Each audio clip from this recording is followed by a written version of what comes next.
Hey everyone, welcome back to the channel.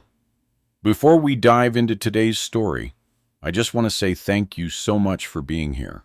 Seriously, you guys are the reason I can keep bringing you these incredible true stories. If you're new here, welcome to the family. And if you're a returning viewer, it's awesome to have you back.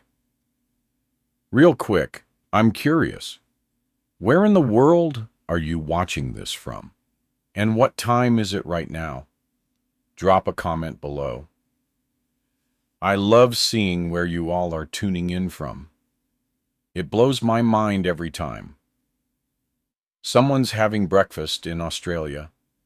Someone else is winding down for bed in Europe. And here we are, connected through these stories. Now, if you enjoy what you're about to hear, please hit that like button. It genuinely helps more than you might think. The algorithm loves engagement, and your likes tell YouTube to share this video with more people who'd appreciate it. And if you haven't already, smash that subscribe button and turn on notifications so you never miss a story. Trust me, you don't want to miss what's coming next. All right, let's get into it. Today's story takes us back to 1876, Montana Territory, just before one of the most famous battles in American history. What you're about to hear is the personal account of a cavalry soldier who encountered something in the crazy mountains that the Army desperately tried to cover up. This is his story. In his own words, "My name is Thomas Bradley, and I need to write this down before I'm too old to remember the details clearly. I'm 73 years old now. It's been 47 years since that spring in Montana Territory. 47 years since I saw something that changed everything I thought I knew about the world. The Army made us swear never to speak of it, said it would be bad for morale, bad for recruitment, bad for the country's image. But most of the men who were there with me are dead now, and I figure if I'm going to meet my maker soon, I should tell the truth. Let people know what's really out there in those mountains, what the Crow Nation has been trying to warn us about for generations." It was April 1876. I was 26 years old, a corporal in the 7th Cavalry under Colonel George Custer. We were stationed at Fort Abraham Lincoln in Dakota Territory, preparing for what everyone knew was coming: the Great Sioux War. The government wanted the Black Hills, wanted the gold that had been found there, and the Lakota and Cheyenne weren't exactly willing to give up their sacred lands without a fight. But before the big campaign started, before Little Bighorn, before any of that, we had a different problem. A scouting patrol had gone missing in the crazy mountains of Montana Territory. 12 men, veteran soldiers who knew the terrain. They'd been sent out to survey possible routes for troop movements and had simply vanished. Colonel Custer ordered a search party. 20 men, led by Lieutenant James Morrison. I was one of them. We were cavalry, mounted on good horses, well armed with Springfield carbines and Colt revolvers. We had a week's worth of supplies and confidence born from never having faced an enemy we couldn't defeat. Looking back, that confidence was foolish, arrogant even. We thought we were the apex predators. We were wrong. We rode out on April 12th. The weather was decent for that time of year. Spring was coming to Montana, though snow still capped the peaks of the crazy mountains. The landscape was beautiful in that harsh, unforgiving way the West has. Rolling plains giving way to foothills, then steep mountains that looked like God had thrown them up in anger. The Crow called these mountains Awaksa Wakatashe. It means the mountains of the otter, but they also had another name for them. One they used when they wanted to scare their children into behaving.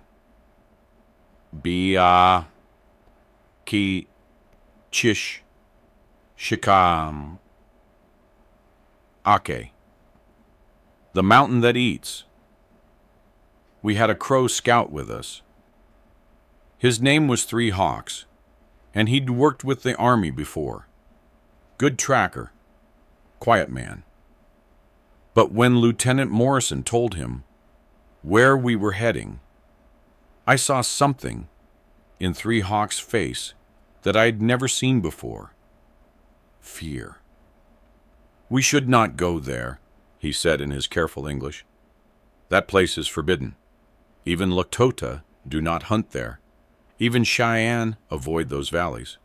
"Why?" Morrison asked, not really interested in the answer. He was young, maybe 24, fresh from West Point, and eager to prove himself.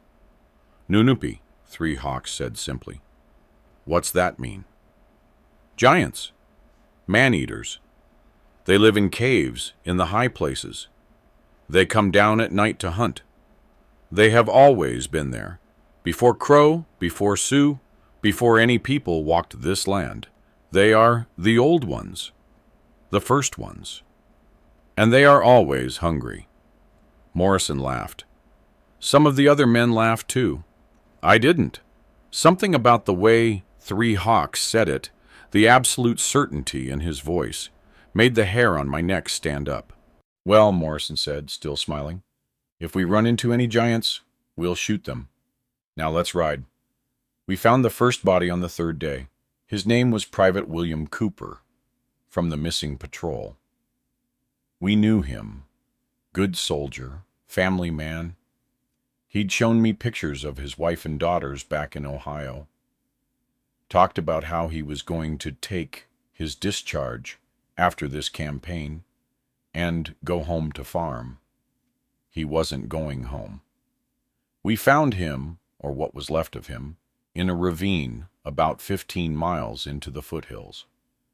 The body was torn apart, not cut, not shot, torn, like something had grabbed him by the arms and legs and simply pulled until he came apart. And he'd been partially eaten.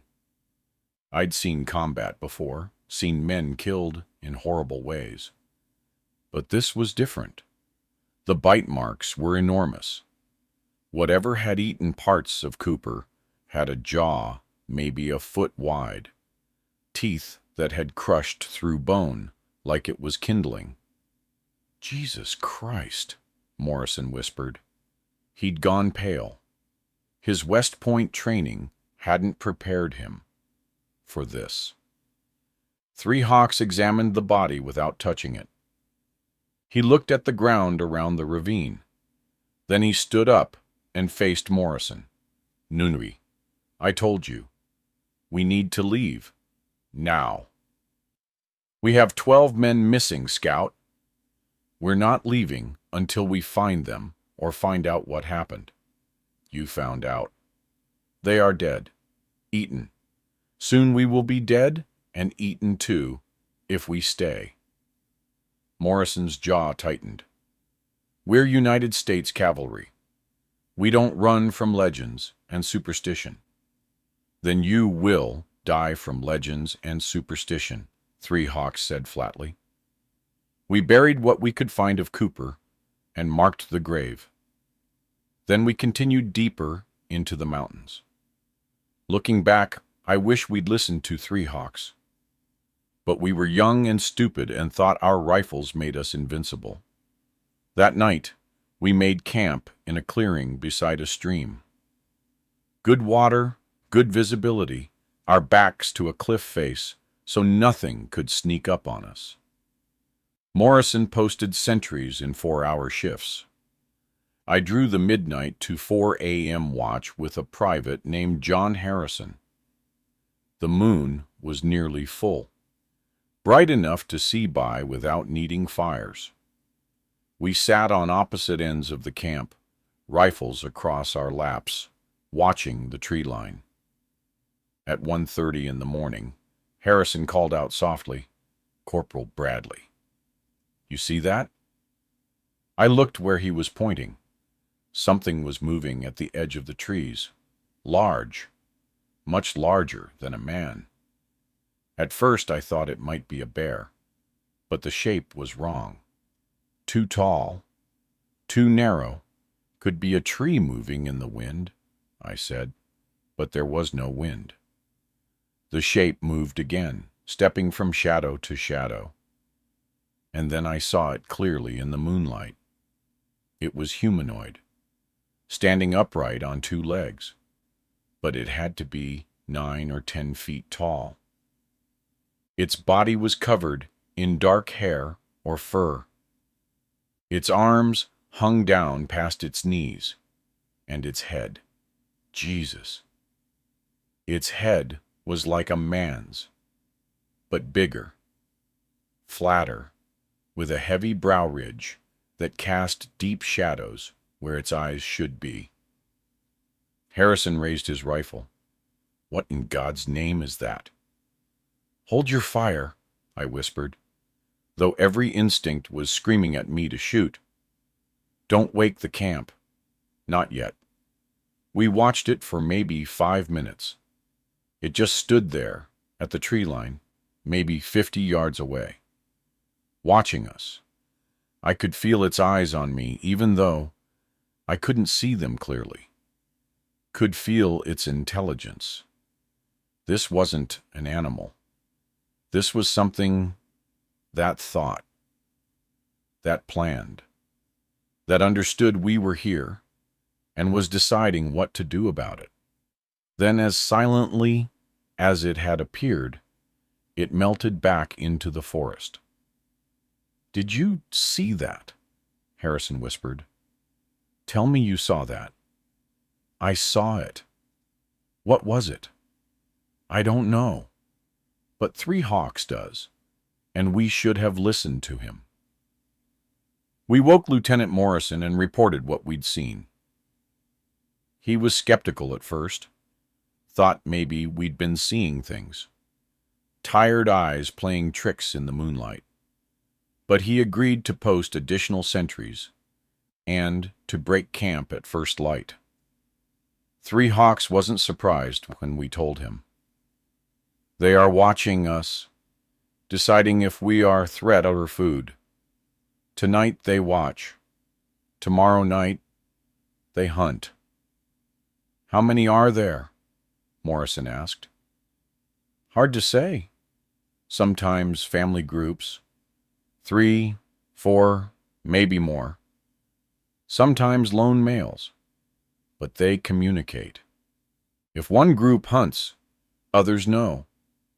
They share territory, but respect each other's kills." "How do we fight them?" "You don't. You leave. You go back to fort. You forget you came here. That's not an option." 3 Hawks was quiet for a moment. Then he said, "My people fought them long ago. Many Crow died. But we learned. Fire. They fear fire. Loud noise. They fear loud noise. And if you must fight, you fight together. Never alone. Never separate. That is how they hunt. They separate you. Pick you off, one by one." At dawn, we found the tracks. Footprints in the soft earth near the stream. Humanoid, 5 toes. A heel, an arch, but enormous. 18 inches long, 9 inches wide. Whatever made them weighed easily 600 or 700 pounds. And there weren't just one set of tracks. There were 3. 3 separate individuals had approached our camp during the night, had circled us, had studied us from the darkness. "All right," Morrison said, his voice tight. "New plan. We find the rest of the patrol, dead or alive, and we get out of these mountains. We move fast. We stay together. No one wanders off for any reason. Understood?" We all understood. But understanding and surviving are 2 different things. We found 3 more bodies that day, all torn apart, all partially eaten. And we found something else, a cave entrance, high up on the mountainside. The ground around it was littered with bones, deer, elk, buffalo, and human. Year of bones, decades, maybe centuries.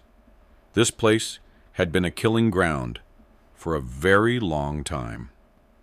"That's where they sleep," 3 hawks said. "During day, they sleep in deep caves, safe from sun. Cool, dark. They come out at dusk to hunt." Morrison checked his pocket watch. 3 p.m. We had maybe 4 hours of daylight left. "We're not going in there," he said. "We're finding the others and getting out." But we never found the others. Not alive. We found their horses, slaughtered and partially eaten. We found pieces of equipment, a hat, a boot, a rifle with the barrel bent in half like it was made of soft metal. And as the sun started to set, we heard it. A sound from the mountainside, deep, resonant. Not quite a howl, not quite a roar, a vocalization that carried meaning we couldn't understand but felt in our bones. It was answered from another direction, then another. 3 voices, calling to each other across the valleys. "They know we are here," 3 hawks said quietly. "And they are hungry." "Everyone mount up," Morrison ordered. "We're leaving. Now." But we were too late. As we scrambled for our horses, they came out of the forest. 3 of them, massive, covered in dark reddish-brown fur, moving with a speed that something that big shouldn't be able to move with. They were between us and our horses in seconds. "Form a line," Morrison shouted. "Rifles ready." We formed up, 20 men, in a ragged line, rifles raised. The giants stopped about 30 yards away, close enough that I could see their faces clearly in the fading light. They were almost human, but not quite. The brow ridges were too heavy, the jaws too massive, the eyes too deep-set and too intelligent. They looked at us the way a man looks at livestock, evaluating, calculating. The largest one, the one in the center, opened its mouth and roared. The sound was incredible, deafening. I felt it in my chest like a physical blow. Several men stumbled backward. One dropped his rifle. "Steady!" Morrison yelled. "On my command, fire!" But before he could give the order, 3 hawks stepped forward. He raised his hand, palm out, and spoke in Crow. The words flowed like water, rhythmic and formal. It sounded like a prayer or a negotiation. The giants listened. The big one tilted its head, studying 3 hawks. Then it responded, not in Crow, but in something else, guttural sounds that somehow carried meaning. A language. These things had a language. 3 hawks turned to Morrison. "I told them, we are leaving, that we mean no harm, that we only came to find our lost brothers." What did it say? It said, "Your lost brothers are already eaten." It said we are in their hunting grounds. It said we can leave or we can stay and be food. It is giving us a choice. Morrison looked at the three giants, at their size, their teeth, the intelligence in their eyes. Then he looked at his men, young men, scared men, men who had signed up to fight Lakota warriors, not prehistoric monsters. "Tell them we're leaving," Morrison said quietly. "Tell them we'll never come back." Three Hawks spoke again in Crow. The giant responded. Then slowly, deliberately, all three turned and walked back into the forest. Within seconds, they had vanished into the shadows. We didn't wait. We grabbed our horses and rode. Rode like demons were chasing us, which in a way, they were. We rode through the night, not stopping, not slowing, until we were out of the foothills and back on the open plains. Of the 20 men who went into those mountains, 18 came back. We lost 2 more along the way. Private Harrison's horse broke its leg in the dark. He fell.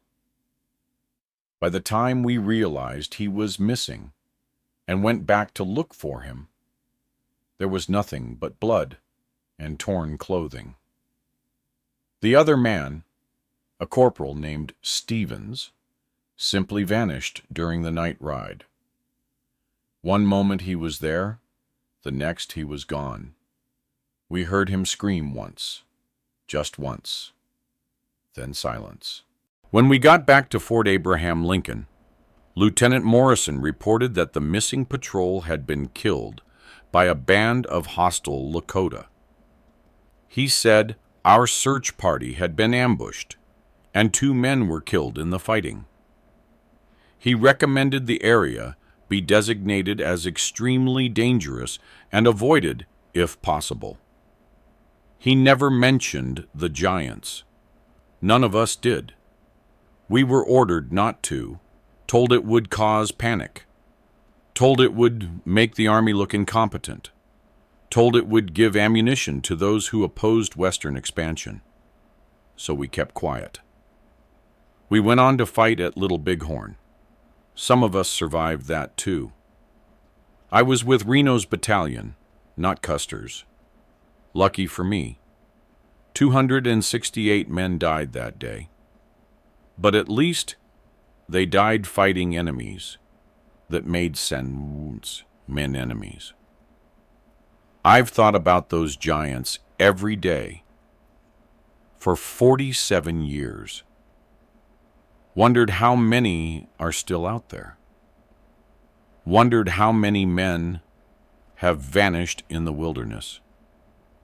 Their deaths blamed on Indians, or accidents, or bad luck, when the truth was something else entirely. The Crow were right to call those mountains Biakichish Shikake, the mountain that eats, because something does live there, something old and hungry and patient, and it's still there, waiting, watching, hunting. 3 Hawks survived Little Bighorn too. I saw him once, years later, at a trading post. He was old by then, like me. We didn't speak for a long time, just looked at each other. Finally, I asked him if the giants were still in the mountains. "Yes," he said. "They will always be in the mountains. That is their home. Was their home before humans came. Will be their home after humans are gone. We learn to avoid them, to respect their territory, to leave offerings at the boundaries. White men do not listen. White men think they own everything, think they can go anywhere. This is why white men keep dying. What should people do?" I asked. "If they encounter them." 3 Hawks smiled sadly. They should do what you did. Run. And be grateful. The giants let them run. I'm writing this from my home in Illinois. I'm old. I'm tired. And I'm dying. The doctor says I have maybe 6 months. So I figure it's time to tell the truth. If you're reading this, if you're thinking about going into the crazy mountains of Montana, please don't. Or if you do, respect the land. Respect the warnings. Respect the people who have lived there for generations and know what lives in those high places. Because the mountain that eats is real. And it's always hungry. Always. I know what you're thinking. How could the army just ignore this? How could they cover up something so significant? But you have to understand the context. This was 1876. The government was in the middle of a campaign to open the West to settlers. They were fighting multiple tribes across the frontier. The last thing they needed was stories about man-eating giants scaring people away from territories they wanted to colonize. So the reports were buried. The truth was classified. And those of us who survived were sworn to secrecy under threat of court-martial. But there's more to the story than what I wrote yesterday. Things I haven't told anyone. Things that happened after we got back to Fort Lincoln. Things that made me understand just how organized and intelligent these creatures really were. It was 2 weeks after our return. May 1876. I was on evening patrol with 5 other men, staying close to the fort. We weren't supposed to go far, just patrol the immediate area and report back. Standard duty. Boring usually. That's when we found 3 hawks. He was lying in a gully about 3 miles from the fort, badly injured. His leg was broken, his face covered in blood, and he was barely conscious. We got him on a horse and brought him back to the fort surgeon. When he finally woke up, he told us what happened. He'd gone back to the crazy mountains. Alone. I had to warn my people, he explained in his halting English. Had to tell them the Nunupi were active. Were hunting again. During winter, they sleep deep. But spring comes. They wake hungry. I needed to warn the villages. But he'd been ambushed. Not by the giants themselves, but by something that served them. He described smaller humanoid creatures, maybe 6 feet tall, covered in gray hair. They moved in packs, communicated with whistles and clicks, and seemed to act as scouts or servants for the larger giants. They are like, he struggled for the word, like dogs. But smart, like men who became dogs, or dogs who became men. They watch. They report back. They are eyes of Nunupi. This was new information. The giants weren't just solitary predators. They had a whole society, a hierarchy, support systems. They were far more organized than we'd realized. Lieutenant Morrison came to see 3 hawks in the infirmary. Can you take us to your people? To the Crow? We need to understand these things.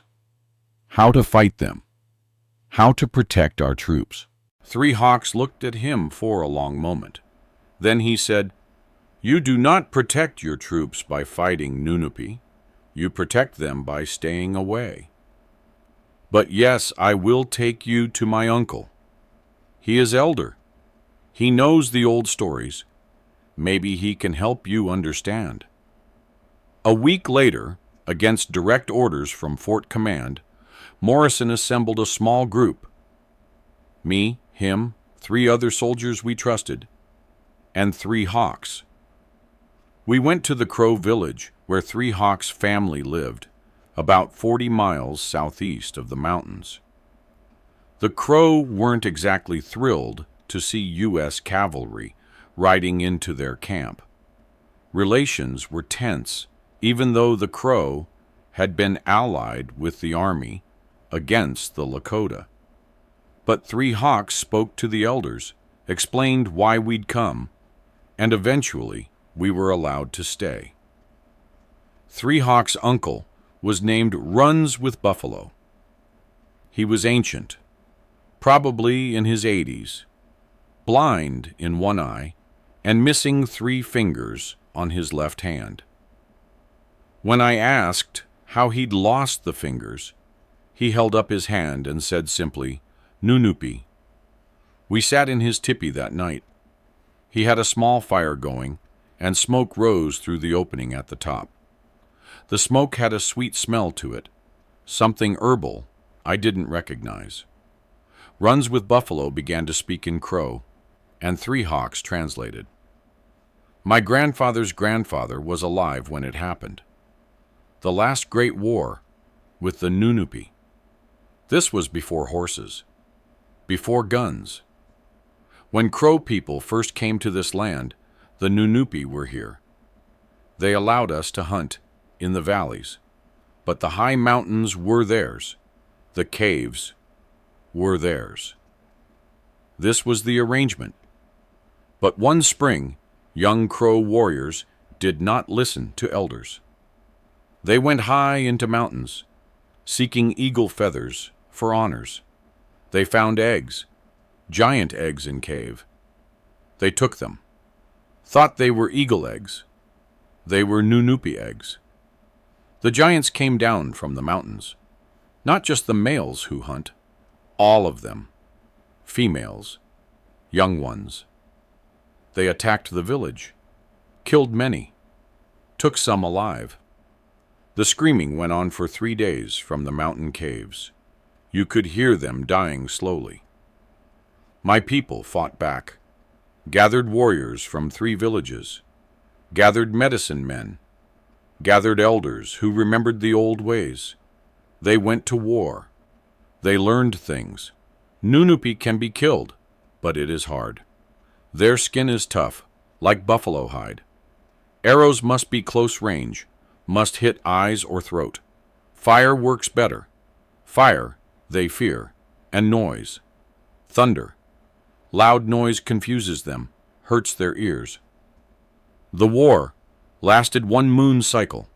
Many died on both sides. Finally, the Nunupi chief, the largest and oldest, came down for negotiation. He could speak some words of Crow language. He said, "You stay in valleys, we stay in mountains. You don't come to our caves, we don't come to your villages. You respect our territory, we respect yours." My people agreed, made offerings each spring, left meat at the boundary stones. The Nunupi took the offerings and kept the peace. For generations, this worked. White men came. White men do not know the agreements. White men do not leave offerings. White men break peace. So Nunupi hunt again. Morrison listened carefully. These boundary stones, where are they? 3 Hawks translated the question. Runs with Buffalo shook his head. I will not tell you where boundaries are. If I tell you, white men will cross them, will ignore them. Better you think all mountains are dangerous. Stay away from all mountains. This way, you stay alive. What about the smaller creatures? I asked. The ones that ambushed 3 Hawks. The servants. Runs with Buffalo's face darkened. Three Hawks spoke with him for several minutes before translating. He says those are... There is no good English word. In Crow, we call them Biaisake, the between people. They are not Nunupi, but not human either. Long ago, Nunupi took humans, took young ones, raised them in caves. Over generations, they changed, became something else. They are what happens when humans live with giants. They forget how to be human. They become part of the Nunupi family. The implications of that sank in slowly. These creatures had been kidnapping humans for generations, raising them as their own, creating a servant class of human giant hybrids. That's monstrous, Morrison said. Is it? Runs with Buffalo asked through Three Hawks. White men take Indian children, send them to boarding schools, beat them until they forget their language, their culture, their people. Tell me how this is different. Morrison had no answer for that. We stayed with the Crow for 3 days. Each night, Runs with Buffalo told us more about the Nunupi's mating habits, how they only reproduce every 5 or 6 years, how females protect young ones for decades, how males establish territories and defend them to death, how they remember grudges, remember kindnesses, remember betrayals. Their memories span human lifetimes. They are not animals, he said. They are people. Different people. Old people. First people. You must understand this. When you kill them, you commit murder.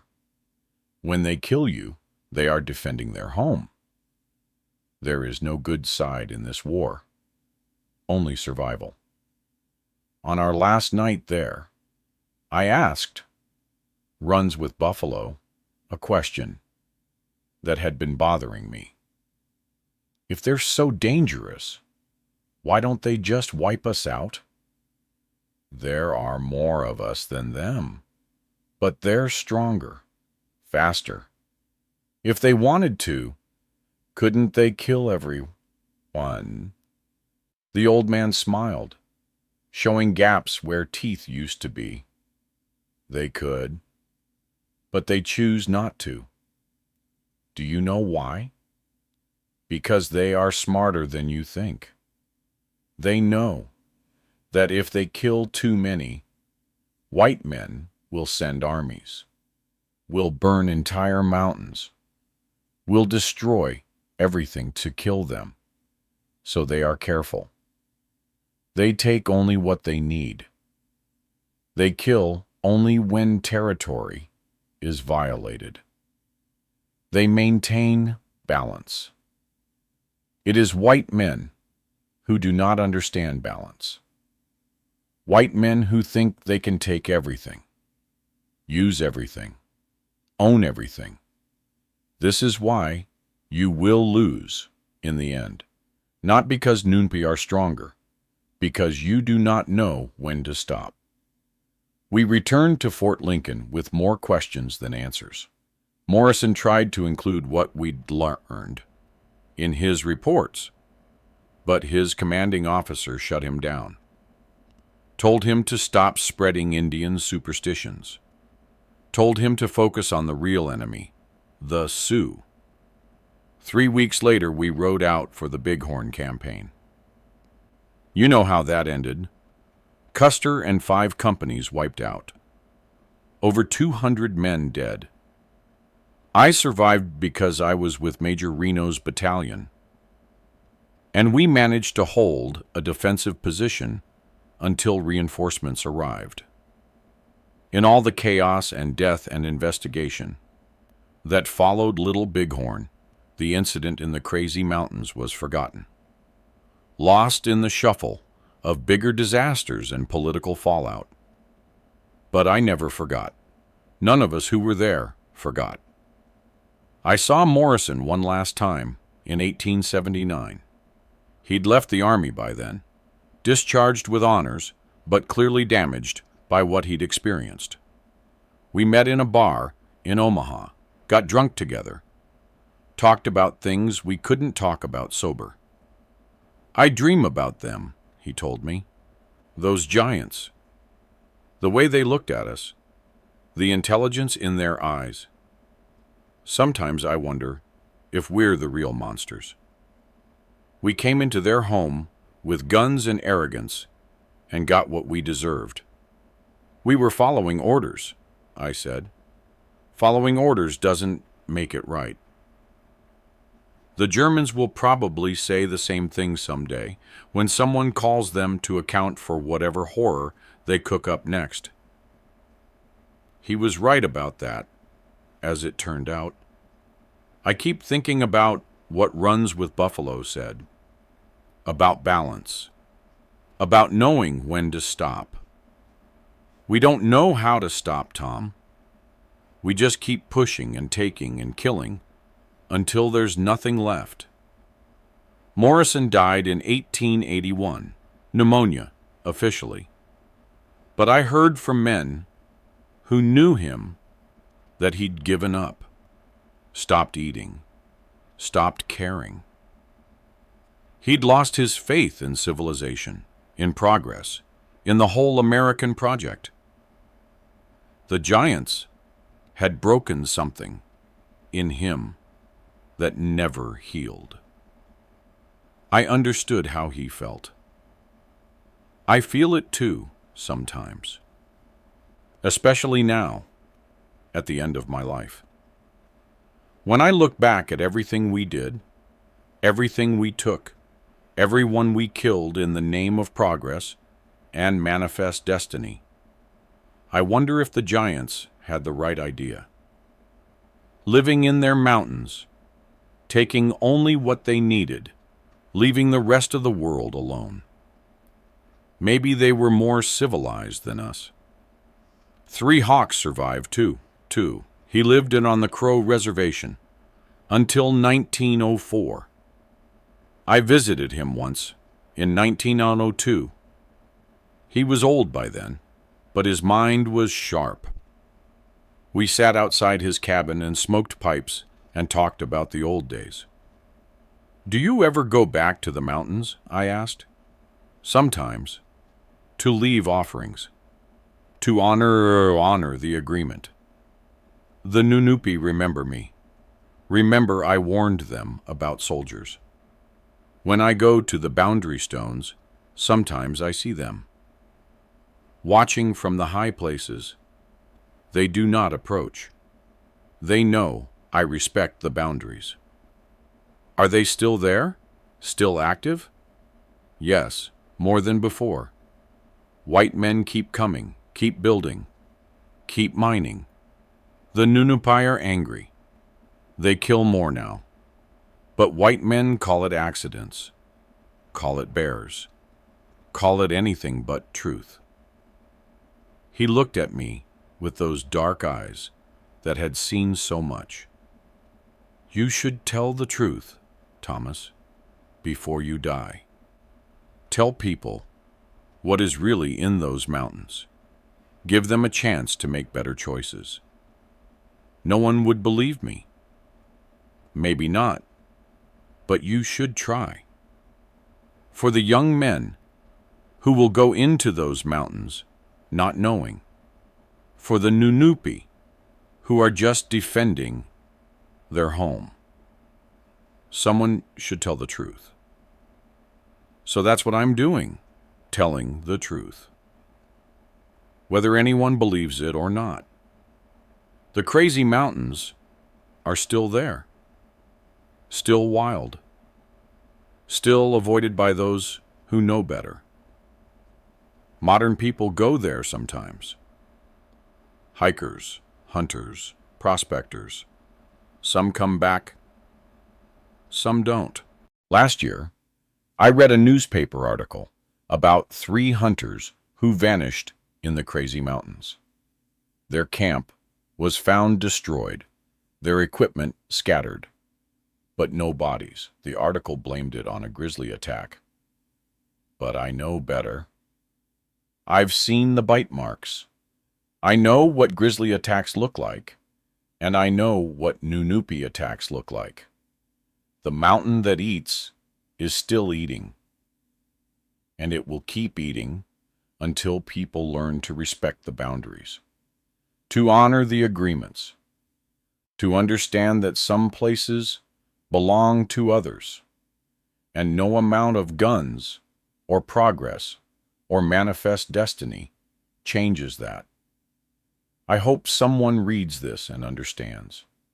I hope someone learns from our mistakes, because the alternative is more death, more young men torn apart in the wilderness, more families never knowing what really happened to their sons and husbands and fathers. The giants are real. They've always been real, and they're not going anywhere. Learn to live with them or stay out of their mountains. Those are the only choices that end with you still breathing. There's a part of the story I haven't told yet. A part I've kept secret even from the few people who knew about the giants at all. It's the hardest part to write. The part that still haunts me every single night. It was August 1876, 2 months after Little Bighorn. The army was in chaos. Custer was dead, a national hero turned into a cautionary tale. The campaign against the Sioux was falling apart. And in all that chaos, someone in Washington remembered the missing patrol in the crazy mountains. They wanted answers. Real answers. Not the cover story Morrison had given. They wanted to know if there was a strategic threat in that region, if hostile forces were using the mountains as a staging ground, if there was anything that could affect their operations. So they sent me back. Me and a company of 60 soldiers, this time with orders to thoroughly investigate the area and eliminate any threats we found. We had artillery. We had experienced Indian fighters. We had everything we thought we needed. We should have known better. I tried to get Three Hawks to come with us, but he refused. I cannot go back there, he said. The Nunupi let me live once because I showed respect. If I guide soldiers to hunt them, they will see it as betrayal. They will kill me, and they should. So we went without him. Men marching into the mountains like we owned the place, like we could just walk in and take whatever we wanted. The American way. We found the cave system on the 3rd day. The same one Three Hawks had shown us before. The entrance littered with bones. But this time, we didn't turn back. This time, we had orders to investigate fully. Captain Richard Hayes was in command. He was 40 years old, a veteran of the Civil War, a man who'd seen the worst humanity could do to itself. He looked at those bones and shook his head. "Gentlemen," he said to his officers, "I've seen a lot of things in my career that don't make sense. But those aren't bear kills. Those aren't wolf kills. Those are something else, and whatever it is, it's been here a long time." We made camp about a 1/4 mile from the cave entrance, set up defensive positions, posted guards with orders to shoot anything that moved. Then we waited for morning to explore the cave. But the giants didn't wait for morning.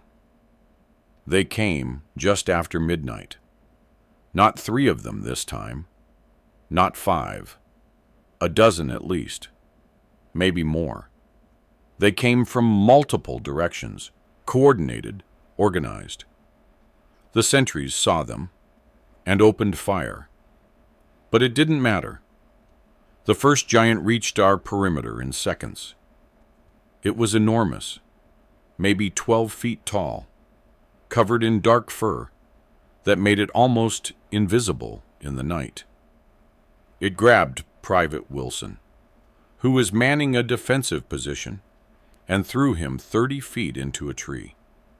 The impact killed him instantly. Then the rest hit us. I've been in battles. I fought at Little Bighorn, but I've never experienced anything like that night. These weren't soldiers following tactics. These weren't warriors testing each other's strength. This was extermination. They were trying to kill all of us. They were fast. Faster than anything that big should be able to move. They dodged bullets, used trees and rocks for cover, flanked us when we tried to form lines. And they were strong. I saw one of them pick up a full-grown horse and throw it like it was a sack of flour. Captain Hayes was shouting orders, trying to organize a defense, but it was chaos. Men were dying. Men were running. The camp was on fire from overturned lanterns and campfires. I found myself back to back with a sergeant named Miller. We were firing at shapes in the darkness, not sure if we were hitting anything. Then one of them was on us. Massive, covered in blood. Its eyes reflecting firelight like a demon from hell. Miller shot it point blank in the face. The giant staggered, but didn't go down. It grabbed Miller and bit into his shoulder. I heard bones breaking, heard Miller screaming. I emptied my revolver into the giant's side, and finally, it dropped, taking Miller down with it. I pulled Miller free. He was torn up, bad, dying. He looked up at me and said, "Tell my wife it was Indians. Don't tell her the truth. She wouldn't believe it anyway." He died about a minute later. The battle lasted maybe 20 minutes. When it was over, we had 23 dead and 15 wounded. 6 of the giants were dead. The rest had melted back into the forest. Hayes gathered the survivors. We were all shaking. Some men were crying. All of us were covered in blood, ours and theirs. "We're leaving," Hayes said. "Right now. Grab the wounded. Leave the dead. We'll come back for them." "Sir," one of the lieutenants said, "we have orders to investigate." "I don't give a damn about orders. We just got slaughtered by something that shouldn't exist. We're leaving before they come back." We retreated, left our dead behind, left our equipment, ran like the devil himself was chasing us. We made it about 5 miles before we realized they were following us, tracking us, hurting us. Hayes understood first. They're not letting us go. They're hunting us. He was right. Every time we tried to head east, back toward civilization, we'd hear them in that direction, crashing through the brush, making that terrible vocalization, driving us deeper into the mountains, away from any help. By dawn, we were exhausted, demoralized, down to 40 men with several more wounded who couldn't keep pace. That's when we saw them. 5 giants, standing on a ridge above us, just watching, waiting. They had us surrounded and they knew it. Hayes made a decision. We go back to the cave. We make a stand there. At least it's defensible. At least we can put our backs to something solid.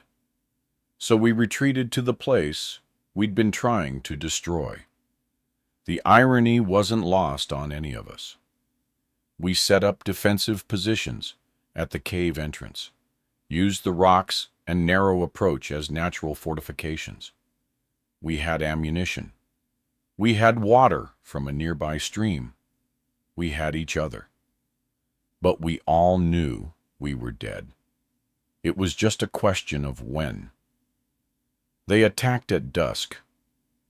All of them. Every giant in that mountain range, it seemed like. They came at us in waves. We shot them, stabbed them, hit them with axes and rifle butts, but they kept coming. I killed 2 myself, shot one in the eye at close range, split another's skull with an axe when it grabbed the man next to me. Their blood was dark, almost black. It smelled like copper and earth and something else, something old. And then something changed. The giants pulled back, stopped attacking. They formed a semicircle around our position, about 50 yards out. Just standing there, watching.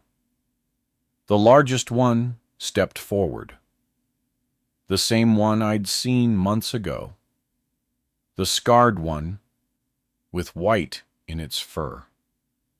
It looked at us, looked at its dead, looked at our dead. Then it did something that chilled me to the bone. It spoke, in English.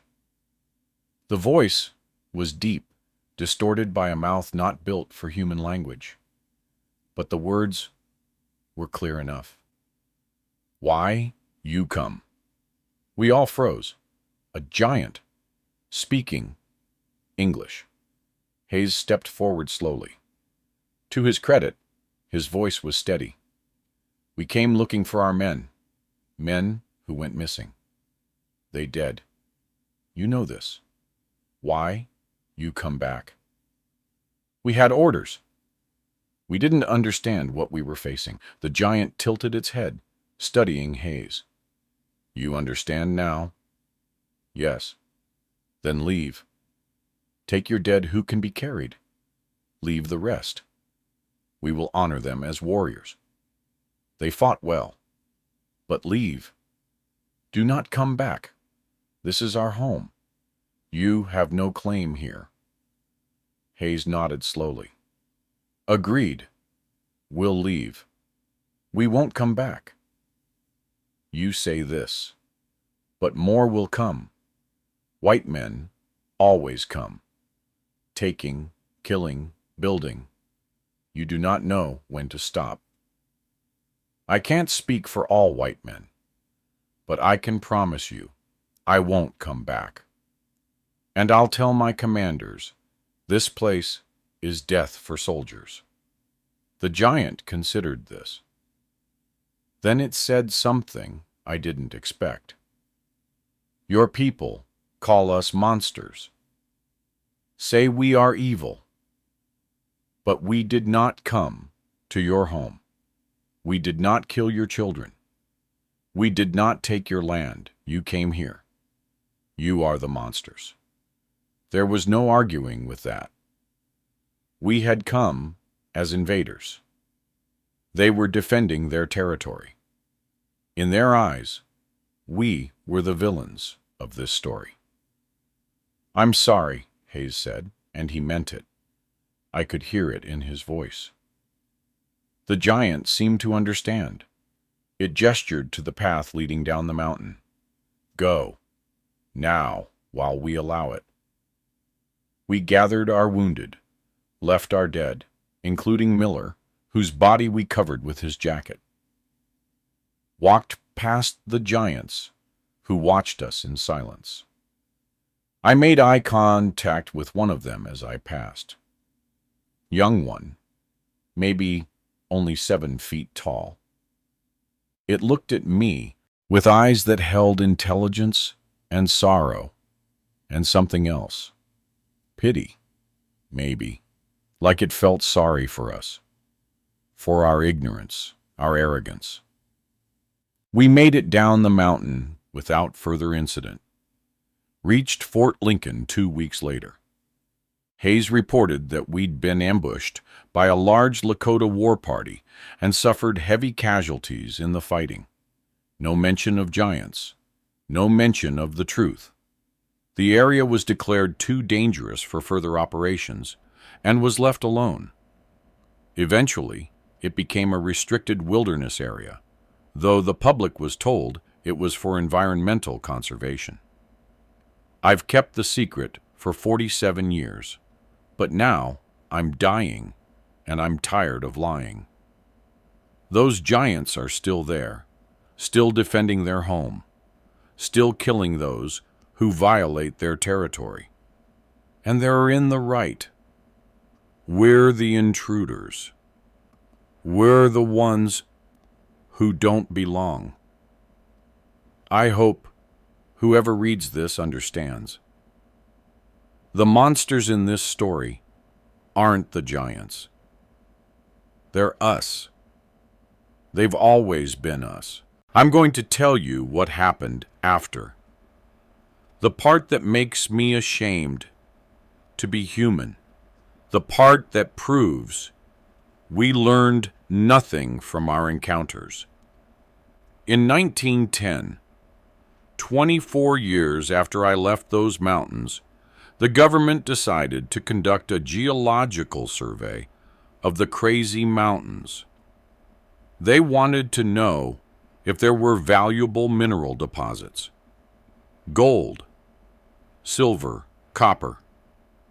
The usual justifications for tearing up sacred land. I was living in Illinois by then, trying to forget. But I heard about the survey, and I wrote letters to the Department of Interior, to Army Command, to anyone who would listen, warning them, begging them not to go. No one listened. They sent a team of 12 surveyors and 6 Army escorts into the mountains in July. By August, only 3 men came out. Their stories were dismissed as heat stroke and panic. The official report said they'd been attacked by a rogue grizzly. But I knew. The giants had defended their home again, and more men had died because we refused to respect the boundaries. I wrote more letters. This time, I included details, descriptions, names of survivors from 1876 who could corroborate my story. I even sent sketches of the giants drawn from memory. The response was a visit from 2 government men in dark suits. They came to my home, sat in my living room, and made it very clear that if I continued talking about giants, I would be declared mentally unfit. My military pension would be revoked. I might be committed to an asylum. Mr. Bradley, one of them said, the government appreciates your service. But these wild stories are not helpful. They interfere with development. They scare settlers. They give ammunition to those who want to halt progress. For your own good, and for the good of your family, stop talking about this. So I stopped. Went back to my quiet life. Kept my mouth shut. Let more men die because speaking up was too dangerous. That's the part that haunts me most. Not the deaths I witnessed, but the deaths I could have prevented if I'd been braver. If I'd valued truth more than my pension and my comfort. In 1923, my grandson Robert came to visit. He was 22, full of life and ambition. He was studying geology at the university and was excited about summer work. He'd been offered a surveying job in Montana. Where in Montana? I asked, though I already felt the dread building. Place called the Crazy Mountains. Supposed to be beautiful. Pristine wilderness. Great pay, too. I'll be there all summer. I felt like I'd been punched. My own grandson, going to those mountains. I sat him down and told him everything. Every detail. Showed him the sketches I'd hidden in my attic. Showed him the letters I'd written. Showed him the scars I'd gotten that night in 1876 when a giant's claw caught my arm. He listened politely. Then he smiled and patted my hand like I was a senile old man. Grandpa, those are great stories. Really imaginative. But there's no such thing as giants. Those old legends, they're just ways. Primitive people explained natural phenomena. Bears, wolves, rock slides, nothing supernatural. Robert, please, I'm begging you, don't go to those mountains. I can't turn down this opportunity. It's important for my career. Your career won't matter if you're dead. He laughed, kissed my forehead. Left for Montana 2 weeks later. I never saw him again. The official report said he fell from a cliff, that his body was too damaged from the fall to recover. They brought back his equipment, but not his body, said it was too dangerous to retrieve. But I knew. I knew what really happened. The mountain ate my grandson. And I could have saved him if I'd fought harder, if I'd been more convincing, if I'd done something, anything other than just tell stories that sounded like an old man's fantasies. My daughter, Robert's mother, never forgave me. She thought I'd put crazy ideas in his head, thought my stories had made him careless. She didn't speak to me for the last 15 years of her life. She died in 1938, still angry at me, still blaming me for her son's death. She was right to blame me, just not for the reasons she thought. The years passed. I got older. The world changed. The automobile replaced the horse. Radio brought the world into people's homes. The West was settled, civilized, paved over. But the crazy mountains stayed wild, stayed dangerous, stayed hungry. I kept a scrapbook of newspaper articles about disappearances in that region. There's been at least one every few years. Hunters, hikers, prospectors, surveyors, all vanished, all blamed on accidents or animals. But I know the truth. In 1965, a group of rock climbers attempted to scale one of the peaks in the Crazy Mountains. Professional climbers. Experienced. Well-equipped. 3 of them disappeared. The 2 survivors told a story about being stalked by something large. Something that moved through the rocks above them. Something that screamed in the night with a voice like nothing they'd ever heard. Their account was published in an outdoor magazine, but it was framed as a cautionary tale about the dangers of wilderness climbing, about altitude sickness causing hallucinations, about the psychological effects of isolation. I cut out that article, added it to my scrapbook, one more piece of evidence that no one would believe. I'm 98 years old now. It's 1970. Man has walked on the moon. We've split the atom. We've mapped the human genome. We think we know everything. But we don't know what lives in the Crazy Mountains. Or maybe we choose not to know. Because knowing would mean admitting we're not the apex predator. Not the top of the food chain, not the masters of this planet. It would mean admitting there are places we don't belong, territories we shouldn't violate. boundaries we should respect. And America has never been good at respecting boundaries. I've lived with this knowledge for 74 years. Lived with the guilt of surviving when so many others died. Lived with the regret of not speaking up louder, not fighting harder to make people understand. My hands shake as I write this. My eyesight is failing. My heart is weak. The doctors say I have maybe weeks left, maybe days. So this is my last testimony, my final attempt to warn people, my desperate hope that someone will listen.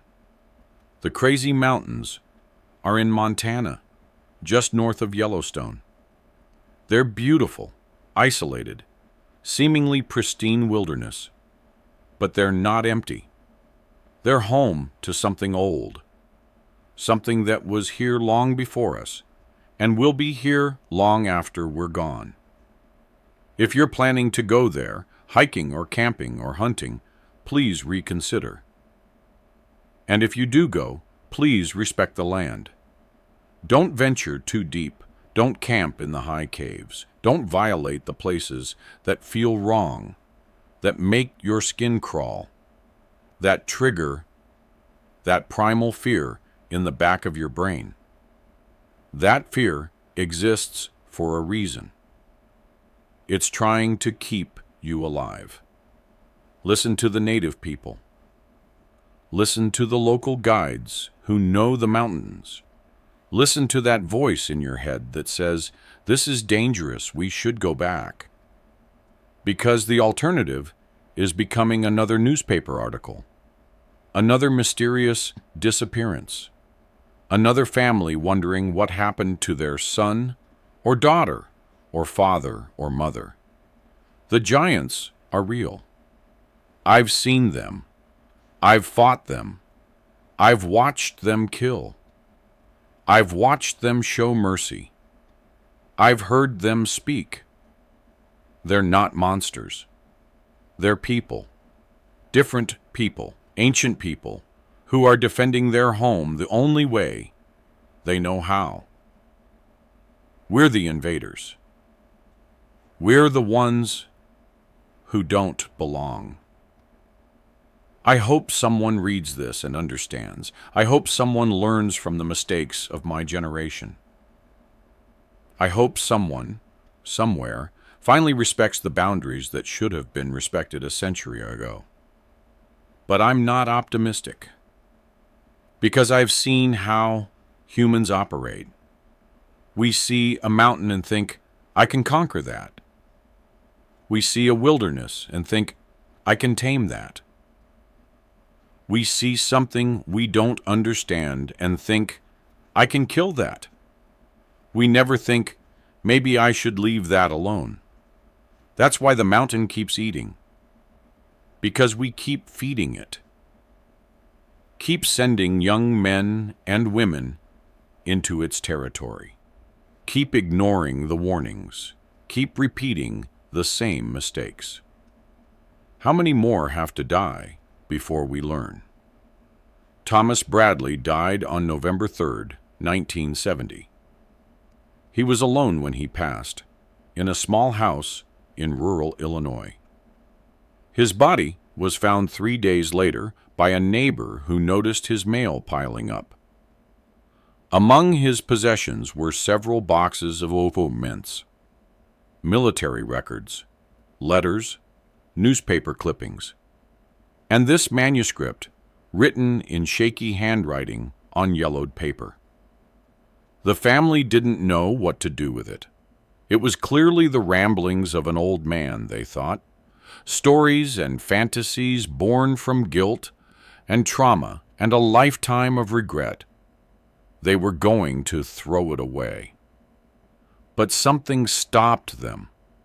Maybe it was the level of detail. Maybe it was the consistency of the story across decades of notes and letters.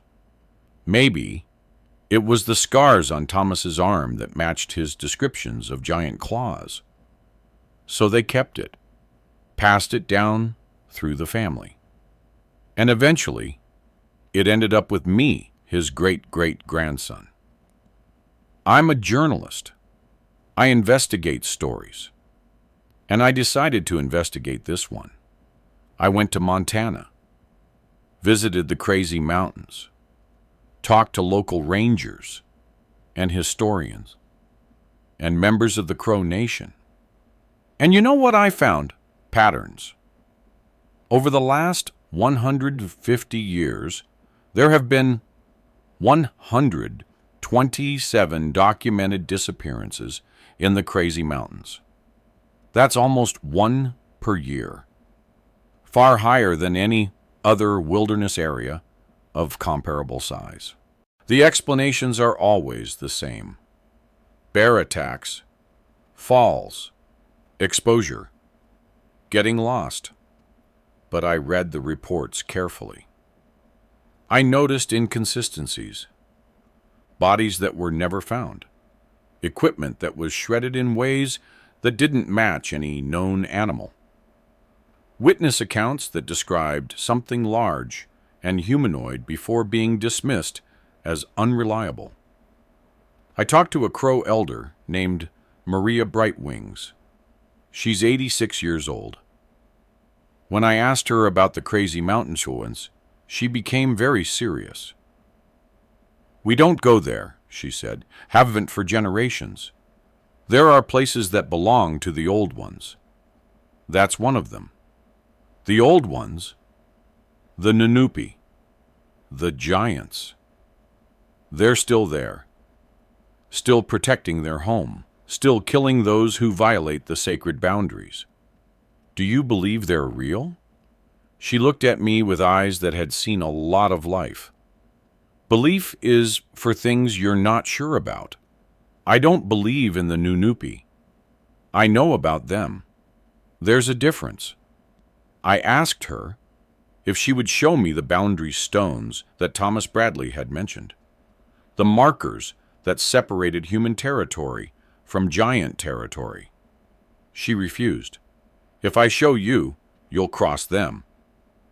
Maybe not today, maybe not this year, but eventually some white person will decide those boundaries don't apply to them. Better you don't know where they are. Better you think the whole mountain range is dangerous. That way, maybe you'll stay alive." I spent 2 weeks in Montana, hiked in the foothills of the crazy mountains, never went too deep, never stayed after dark, always respected the warning signs, both official and instinctual. And one evening, at dusk, I saw something. A shape on a ridge above me. Tall, broad-moving with purpose. Too large to be a man. Too deliberate to be a bear. It saw me seeing it. We looked at each other across maybe 200 yards. Then it turned and walked back into the forest. I left the next morning. Didn't finish my planned hike. Didn't push my luck. Because I realized my great-great-grandfather was right. The mountain that eats is real. The giants are real. The danger is real. And the real question isn't whether we believe in them. It's whether we're smart enough to stay out of their territory. So far, history suggests we're not. But maybe this time will be different. Maybe this testimony, published 70 years after it was written, will finally convince people to listen. Maybe, but probably not. Because humans never learn. We just keep climbing mountains that don't want to be climbed. And the mountain keeps eating. The Crazy Mountains are a real place in south-central Montana. They are beautiful, rugged, and largely undeveloped. They are also the site of numerous unexplained disappearances over the past 150 years. Whether you believe Thomas Bradley's account is up to you. But if you do plan to visit the crazy mountains, please be careful. Respect the land. Respect the local communities who know the area. And if you get a feeling that you shouldn't be somewhere, trust that feeling. Some places have earned their reputations for a reason. The mountain that eats is still there, still wild, still waiting. Treat it with respect or stay away. Those are still the only two options that end well.